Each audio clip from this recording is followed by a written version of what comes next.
আসসালামু আলাইকুম বিয়ার, সবাই কেমন আছেন? আশা করি ভালো আছেন। আমি তেমন ভালো না, এই তো চলে যাচ্ছি সকাল 8টার সময় ডাক্তারের কাছে। এই সময় মানুষ শপিং করে আর আমি ডাক্তারের কাছে দৌড়ি। কেয়ার করার আসলে আল্লাহ যদি অসুস্থতা দেন, কত শুনছি বান্দারে ভালোবেসে দেন, তাই মনে হয়ে যেতেছি। আর রোগটা আসলে আমার অনেক জটিল হয়ে গেছে গিয়া। প্রথম ভাবছিলাম এটা সামান্য একটা সমস্যা, এত বড় যে রূপ ধারণ করবে আমি ভাবি না জীবনও। ডাক্তার কাছে যাওয়ার পর বুঝলাম যে এটা আসলে অনেক বড় একটা সমস্যা। যাই হোক, আল্লাহ দিলে তো কিছু করার নাই, মোকাবেলা করতেই হবে। তো এই আশা নিয়ে যাইতেছিলাম। তো অনেক কষ্টে আসলে রোগ সুখ আর হাসপাতাল দৌড়া, এটা অনেক কষ্টের বিষয়। এখন আল্লাহ যদি দেন তাহলে তো আমরা আল্লাহর সাথে আর যুদ্ধ করতে পারবো না। আসলে যে আল্লাহ বলে গুনাহ মাফ করেন আমাদেরকে রোগ দিয়ে, হয়তো আল্লাহ এই পরীক্ষায় ফেলাইছেন। 4টা মাস ধরে আমি ডাক্তারের কাছে দৌড়াদৌড়ি করতে করতে আমার আর বিরক্ত লাগিয়ে গেছে গিয়া।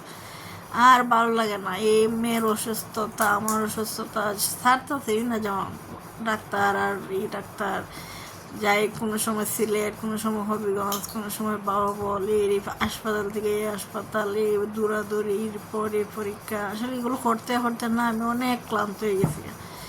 আজ মনে হইতেছে আর পারতাছি না। তারপর তো করতে আরও চিকিৎসা রয়ে গেছে বাকি।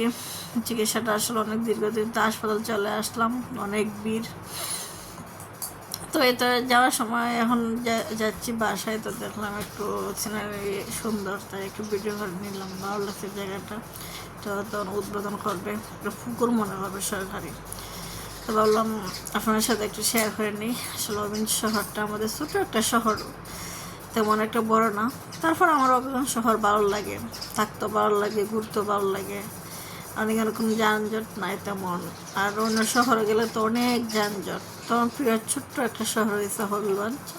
তা আমার খুবই প্রিয়, আমার ফেভারিট একটা জায়গা। এখানে আমি বড় হয়েছি, লেখাপড়া করছি, সব কিছু করছি। আর আমাদের হাতের না গেলে আসলে এই হাসপাতালটা, এই হবিগঞ্জ শহর হাসপাতাল সব কিছু পাওয়া যায়, বিশ্ববিদ্যালয় বলেন যাই বলেন। এই তো কিছু কেনাকাটা হলাম, ইফতার তো বানানো সম্ভব না, তাই কিছু ইফতারি আর মেয়ের জন্য আরও, ও ফার্স্ট হয়েছে স্কুলে, ওর জন্য কিছু গিফট কিনে আনলাম, ভাইবোনের জন্য আনলাম। আর এই তো ও ফে খুব খুশি হলো। তো ভালো থাকবেন গায়ে সবাই, আসসালামু আলাইকুম।